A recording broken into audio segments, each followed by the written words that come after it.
നിങ്ങളെവർക്കും ഷെമീസ് ടെക്കിൻ്റെ ആദ്യ വീഡിയോയിലേക്ക് സ്വാഗതം. അപ്പോൾ ഞാൻ ആദ്യ വീഡിയോയിൽ തന്നെ കാണിക്കുന്നത് ആപ്പിളിൻ്റെ ഏറ്റവും ലേറ്റസ്റ്റ് മോഡൽ ഫോണായ iPhone 13 Pro Maxൻ്റെ ഒരു അൺബോക്സിംഗ് വീഡിയോ ആണ്. അപ്പോൾ നമുക്ക് അൺബോക്സിംഗിലേക്ക് കിടക്കാം.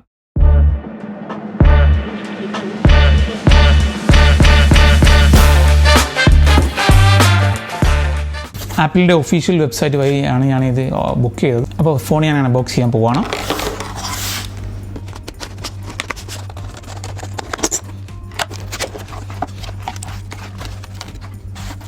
ഒരു കാർട്ടൺ ബോക്സിലാണ് അപ്പോൾ ഇത് വന്നിരിക്കുന്നത്. അപ്പോൾ ഇത് പ്ലാസ്റ്റിക് കൊണ്ട് ഇങ്ങനെ കവർ ചെയ്തിട്ടുണ്ട്. പ്ലാസ്റ്റിക് നമുക്ക് മുറിച്ച് കളയാം. ഇതാണ് iPhone Pro Max. പിന്നെ ഇതിൽ പ്രധാനമായിട്ടുള്ളത് എന്നാൽ ചെറിയൊരു ബോക്സാണ്. കാരണം പണ്ടത്തെ പോലെ ചാർജർ ഇല്ലാത്തത് കൊണ്ട്, ചാർജിങ് സോക്കറ്റ് ഇല്ലാത്തത് കൊണ്ട് ഇത് ചെറിയൊരു ബോക്സിലാണുള്ളത്. പിന്നെ മുൻപത്തെ പോലെ ഒരു പ്ലാസ്റ്റിക് കോട്ടിംഗ് ഉണ്ടാവാറുണ്ടായിരുന്നു. അപ്പം അതും അവർ ഒഴിവാക്കിയിട്ടുണ്ട്. അപ്പോൾ ഞാൻ വാങ്ങിയത് ഇതിൻ്റെ ഒരു 512 GB മോഡലാണ് വാങ്ങിയത്. ഇതിൻ്റെ പുറമെ 1 TB മോഡൽ ഉണ്ടായിരുന്നു, ഒരു 256 ഉണ്ടായിരുന്നു. അപ്പോൾ ഞാൻ വാങ്ങിയ കളർ എന്ന് പറയുന്നത് സിയറ ബ്ലൂ എന്ന് പറഞ്ഞൊരു കളറാണ്. iPhone 13 Pro മോഡലിൽ സിയറ ബ്ലൂ കൂടാതെ ഗോൾഡ് കളറുണ്ട്, സിൽവർ ഉണ്ട്, പിന്നെ ഒരു ഗ്രാഫൈറ്റ് എന്ന് പറഞ്ഞാൽ ബ്ലാക്കിനോട് സിമിലർ ആയിട്ടുള്ള ഒരു കളറും കൂടിയാണുള്ളത്. അപ്പോൾ അതിലേറ്റവും ബെറ്റർ എനിക്ക് തോന്നിയതാണ്. അപ്പോൾ അതുകൊണ്ടാണ് ഞാനിത് ചൂസ് ചെയ്യാൻ കാരണം. ഈ ഫോണിൻ്റെ ഒരു ലുക്ക് ആൻഡ് ഫീൽ പറയുകയാണെങ്കിൽ ഏകദേശം iPhone 12 ആയിട്ട് ഓൾമോസ്റ്റ് സിമിലർ ആയിട്ടുള്ള ഒരു ഫോണാണിത്, അതിൻ്റെ ബോഡി പാർട്ടിലുള്ളത്. പിന്നെ കൂടുതലും ചേഞ്ചസ് ഒക്കെ വന്നത് ഇൻറ്റർണൽ ചേഞ്ചസ് ആണ് വന്നത്. ക്യാമറൻ്റെ സ്റ്റൈലാണെങ്കിലും അല്ലെങ്കിൽ ചിപ്പിൻ്റെതാണെങ്കിലും ഇൻറ്റർണൽ ചേഞ്ചസ് മാത്രമാണ് വന്നത്. പിന്നെ ഇവിടെ കാണുന്ന ഈ ക്യാമറയുടെ ആ ഒരു ബമ്പ് അത് കുറച്ചൊരു വ്യത്യാസം ഒരു വലുതായിട്ടുണ്ട്, ചെറിയൊരു ഷേപ്പിലും ചെറിയൊരു വ്യത്യാസം വന്നിട്ടുണ്ട്. അപ്പോൾ അതാണ് കാര്യമായിട്ട് ബോഡിയിൽ വന്ന മാറ്റം. iPhone 12 ആയിട്ട് കമ്പയർ ചെയ്യുമ്പോൾ കുറച്ചൊരു വെയിറ്റ് കൂടിയിട്ടുണ്ട്. മെയിനായിട്ടുള്ള ഇതിലെ പ്രോ മോഡലൊക്കെ ആകുമ്പോൾ കുറച്ചുകൂടി നമുക്കൊരു ബെറ്റർ ആയിട്ടുള്ള ക്യാമറയാണ് നമ്മൾ ഇതിനെ എക്സ്പെക്ട് ചെയ്യുന്നത്. പിന്നെ നമ്മളെ ഫോണിന് മുൻപിൽ ഒരു നോച്ച് ഉണ്ടായിരുന്നു, അതിൻ്റെ ടോപ്പിലുണ്ടായിരുന്ന നോച്ച്. അപ്പം അതും ഒരു ചെറിയ രീതിയിൽ സൈസ് കുറഞ്ഞിട്ടുണ്ട്, പക്ഷേ അതൊരു വലിയ മാറ്റമായിട്ട് എനിക്ക് തോന്നുന്നില്ല. പിന്നെ വരുന്നത് ഇതിൻ്റെ ഡിസ്പ്ലേ ആണ്. ഡിസ്പ്ലേയിൽ ഒരു പ്രൊമോഷൻ എന്ന് പറഞ്ഞിട്ടുള്ള ഒരു 120 Hz ഉള്ള ഒരു ഡിസ്പ്ലേ ഉണ്ട്. അപ്പം അതും ഒരു എന്താ പറയുക ഒരു വാരിയബിൾ ഡിസ്പ്ലേ ആണ്. ശരിക്കും നമ്മൾ നമ്മൾ ടച്ച് അനുസരിച്ചിട്ട് അതിൻ്റെ ഹെഡ്സ് മാറുന്ന രീതിയിലാണ് അപ്പോൾ അതിൻ്റെ സോഫ്റ്റ്വെയർ ക്രമീകരിച്ചിരിക്കുന്നത്. ഈ iPhone Pro Maxൻ്റെ സൈസ് എന്ന് പറയുന്നത് 6.7 ഇഞ്ചാണ് അതിൻ്റെ ഒരു സൈസ് വരുന്നത്. ഇപ്പം കഴിഞ്ഞ മോഡൽ പോലെ തന്നെ ഇത് 5G സപ്പോർട്ട് ചെയ്യുന്നുണ്ട്. പിന്നെ മറ്റൊരു പ്രധാനപ്പെട്ട കാര്യം എന്ന് പറയുന്നത് ഇതിൻ്റെ ഒരു മാക്സ് സേഫ് ആണ്. iPhone 12 ഉണ്ടായിരുന്ന ഒരു ഫീച്ചറാണ് അതിൻ്റെ ബാക്കിലുള്ള ഒരു മാക്സ് സേഫ് ഫീച്ചർ എന്ന് പറയുന്നത്. നമുക്ക് ഇവിടെ ഗ്ലൂ ചെയ്ത് വെക്കാൻ പറ്റുന്ന ഒരു രീതിയിലുള്ളത്. വയർലെസ് ചാർജർ ആവാം, അല്ലെങ്കിൽ നമ്മൾ എന്തെങ്കിലും ചെറിയ വാലറ്റ് ആവാം, അങ്ങനത്തെ ഒരുപാട് ആക്സസറീസ് ഇതിൽ ഗ്ലൂ ചെയ്ത് വെക്കാനുള്ള ഒരു ഓപ്ഷൻ ഉണ്ടായിരുന്നു. അപ്പം അത് ഇതിലുണ്ട്. പിന്നെ iPhone Pro മോഡലിൽ വരുന്ന 3 ക്യാമറകൾ വരുന്നുണ്ട്. iPhone Pro അല്ലെങ്കിൽ iPhone 13 മാത്രമാണെങ്കിൽ 2 ക്യാമറ മാത്രമേ വരുന്നുള്ളൂ. അപ്പം iPhone Pro ആകുമ്പോൾ 3 ക്യാമറയും കൂടി വരുന്നുണ്ട്. അപ്പം ഒരു വൈഡ് ലെൻസ് കൂടി എക്സ്ട്രാ വരുന്നുണ്ട് ഇതിൻ്റെ കൂടെ. പ്രധാനമായും ക്യാമറയായിട്ട് ബന്ധപ്പെട്ട് പറയുമ്പോൾ ഇതിൽ പറയേണ്ടത് ഇതിനൊരു സിനിമ മോഡാണ്, ഒരു സിനിമാറ്റിക് മോഡ് വന്നിട്ടുണ്ട് പുതുതായിട്ട്. അപ്പം അതും നല്ല കിഡിലൻ ഫീച്ചറാണെന്നാണ് ഞാൻ കേട്ടിടത്തോളം അറിയാൻ പറ്റിയത്. പിന്നെ ഈ ഫോണിൽ വന്ന മാറ്റം എന്ന് പറഞ്ഞാൽ ബാറ്ററി ബാക്കപ്പിലുള്ള ഒരു മാറ്റമാണ്. അപ്പം അതിൽ ആപ്പിൾ പറയുന്നത് പറഞ്ഞാൽ അവർ ബാറ്ററി ബാക്കപ്പിൽ നല്ല മാറ്റം ഉണ്ട് എന്ന് നിലക്കാണ് പറയുന്നത്. അപ്പോൾ Pro Max മോഡലാകുമ്പോൾ കുറച്ചുകൂടി ഒരു ബെറ്റർ പെർഫോമൻസ് കിട്ടും. കാരണം കുറച്ചുകൂടി വലിയ ബാറ്ററി ആയിരിക്കും ഈ Pro Max മോഡലൊക്കെ ഉള്ളത്. അപ്പോൾ അതുകൊണ്ട് കുറച്ചുകൂടി ഒരു വലിയൊരു ബാറ്ററി പെർഫോമൻസ് കിട്ടുമെന്നാണ് വിചാരിക്കുന്നത്. അപ്പോൾ നമുക്ക് ഫോണൊന്ന് പുറത്തെടുത്ത് നോക്കാം.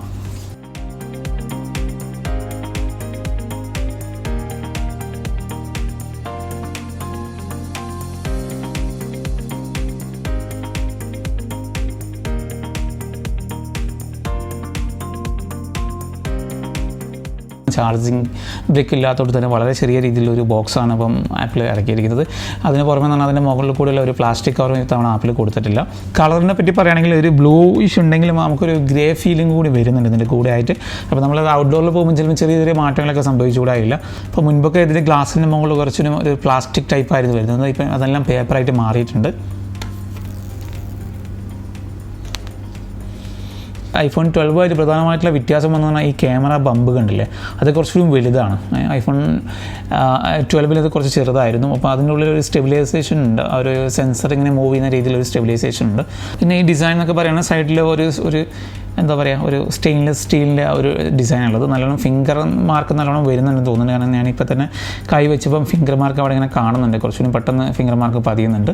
അപ്പോൾ നമുക്ക് ഇതിൻ്റെ കൂടെ എന്താ ഉള്ളതെന്ന് കാര്യങ്ങൾ നോക്കാം. കാര്യമായിട്ടുള്ളത് ഒരു ചാർജിങ് ഒരു കേബിളാണുള്ളത്. ഒരു സൈഡിൽ USB-Cയും ഒരു സൈഡിൽ ആപ്പിളിൻ്റെ ലൈറ്റ്നിങ് പോർട്ടുള്ള ഒരു ചാർജിങ് കേബിളാണുള്ളത്. പിന്നെ നമുക്ക് അതിൻ്റെ കൂടെയുള്ള ഒരു ചെറിയൊരു മാനുവൽ ഉണ്ട്. അതിൻ്റെ ആപ്പിളിൻ്റെ സ്റ്റിക്കറുണ്ട്, സാധാ എല്ലാ ആപ്പിൾ പ്രൊഡക്റ്റിൻ്റെയും കൂടെ ഉണ്ടാകുന്ന ഒരു സ്റ്റിക്കറുണ്ട്. പിന്നെ അതിന് ഈ സിം കാർഡ് ഇജക്ടറുമാണ് അതിൻ്റെ കൂടെ ഉള്ളത്. അപ്പോൾ നമുക്ക് ഫോണൊന്ന് സ്റ്റാർട്ട് ചെയ്ത് നോക്കാം.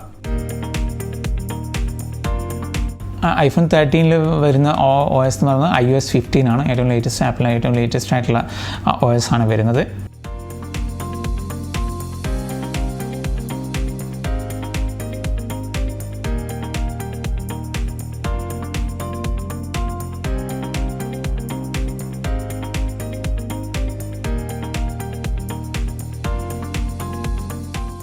അപ്പോൾ എന്താ ഫോൺ പൂർണ്ണമായിട്ടും സെറ്റ് ചെയ്തിട്ടുണ്ട്. അപ്പോൾ നമുക്ക് കാണാൻ പറ്റുന്നതാണ്.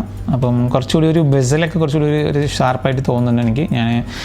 ഞാൻ ഉപയോഗിച്ചിരുന്നത് iPhone XS Max ആണ്. അപ്പം അതുകൊണ്ട് എനിക്ക് അതിൻ്റേതായ ഒരു ഡിഫറൻസ് ഉണ്ട്. അപ്പോൾ എൻ്റെ ഒരു സജഷൻ എന്ന് പറയാൻ നിങ്ങൾ iPhone 12 മറ്റോ ആണെങ്കിൽ നിങ്ങളത് മാറ്റാതിരിക്കുന്നതാണ് കുറച്ചുകൂടി ബുദ്ധി. കാരണം നെക്സ്റ്റ് ഒക്കെ ആകുമ്പോൾ കുറച്ചുകൂടി ഡിസൈനിലൊക്കെ കാര്യമായ മാറ്റങ്ങൾ നെക്സ്റ്റ് വേർഷനിലൊക്കെ വരുമെന്ന് വിചാരിക്കാം. അപ്പം ഇതിൻ്റെ ബോഡിയെ പറ്റി പറയുകയാണെങ്കിൽ കുറച്ചുകൂടി ഒരു തിക്നെസ് നമുക്ക് കുറച്ചുകൂടി ഫീൽ ചെയ്യുന്നുണ്ട്. സാധാരണ iPhone 12 ചെറിയൊരു തിക്നെസ്സിൽ മാറ്റമുണ്ട്. അതുകൊണ്ട് തന്നെ ബാറ്ററിയിലും ചെറിയൊരു മാറ്റമുണ്ട്. അപ്പം ബാറ്ററി ലൈഫ് കുറച്ചുകൂടി ബെറ്ററാണ് ഇതിൽ. iPhone 13 Proനെക്കാട്ടിലും കുറച്ചുകൂടി ബെറ്റർ ആയിരിക്കും എപ്പോഴും iPhone 13 Pro Maxൽ. കാരണം ആ ഒരു വലിയ സൈസിലുകൊണ്ട് അവർക്ക് ഒരു വലിയ ബാറ്ററി അതിൽ ഉൾക്കൊള്ളിക്കാൻ പറ്റുമല്ലോ. പിന്നെ കാര്യം നമ്മൾ പെട്ടെന്ന് നോട്ടീസ് ചെയ്യുക ഇതിൻ്റെ ഒരു ബമ്പാണ്.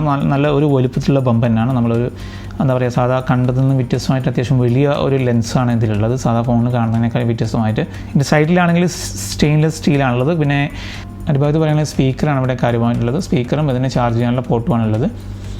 എനിക്കൊരു ഭയങ്കര സ്ക്വയറായിട്ടൊരു ബ്രിക്ക് ടൈപ്പാണ് എനിക്ക് ഫീൽ ചെയ്യുന്നത്. പിന്നെ ഞാൻ പറഞ്ഞ പോലെ തന്നെ കഴിഞ്ഞും iPhone 12 നോക്കുമ്പോൾ ഈ നോച്ചിന് ചെറിയൊരു മാറ്റം സംഭവിച്ചിട്ടുണ്ട്. അവർ പറയുന്നത് 20% മാറ്റമാണ് പറയുന്നതെങ്കിലും കുറച്ചുകൂടി വലുതായ പോലെ എനിക്ക് തോന്നുന്നുണ്ട്. പക്ഷേ അവർ കൂടുതലും നമ്മുടെ ഉൾക്കൊള്ളിക്കാൻ നോക്കിയിട്ടൊന്നുമില്ല. കാരണം ഒരു പതിവ് പോലെ കാണിക്കുന്ന കാര്യങ്ങൾ തന്നെയാണ് ഇവിടെയും കാണിച്ചുകൊണ്ടിരിക്കുന്നത്.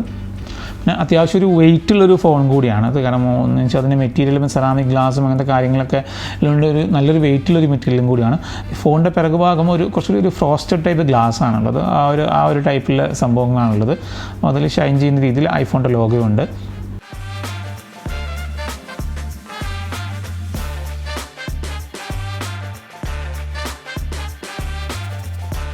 iPhone അൺബോക്സിംഗ് വീഡിയോ ഞാൻ അവസാനിപ്പിക്കുകയാണ്. അപ്പം ഇതിനെ കൂടുതൽ ഡീറ്റെയിൽ ആയിട്ടുള്ള ഒരു റിവ്യൂ ആയിട്ട് ഞാൻ വരുന്നത്. അപ്പം ആ വീഡിയോ ഒക്കെ മിസ്സാവാതിരിക്കാൻ നിങ്ങൾ തീർച്ചയായും എൻ്റെ ചാനലൊന്ന് സബ്സ്ക്രൈബ് ചെയ്യണം. പറ്റുന്നുണ്ടെങ്കിൽ ഫ്രണ്ട്സിൻ്റെ ഇടയിലൊക്കെ ഷെയർ ചെയ്യാം. അപ്പം ആർക്കും ഇത് ഉപകാരപ്പെടുമായിരിക്കും. നിങ്ങൾക്ക് എന്തെങ്കിലും സംശയങ്ങളൊക്കെ നിങ്ങൾ കമൻറ്റ് ബോക്സിൽ ചോദിക്കാം. നിങ്ങൾക്ക് വീഡിയോ ഇഷ്ടമായോ, എന്തൊക്കെ മാറ്റങ്ങളാണ് ഈ വീഡിയോയിൽ വരുത്തേണ്ടതെന്നുള്ളതൊക്കെ നിങ്ങൾക്ക് കമൻറ്റ് ബോക്സിൽ പറയാവുന്നതാണ്. അപ്പം വീഡിയോ കണ്ടിട്ട് നന്ദി.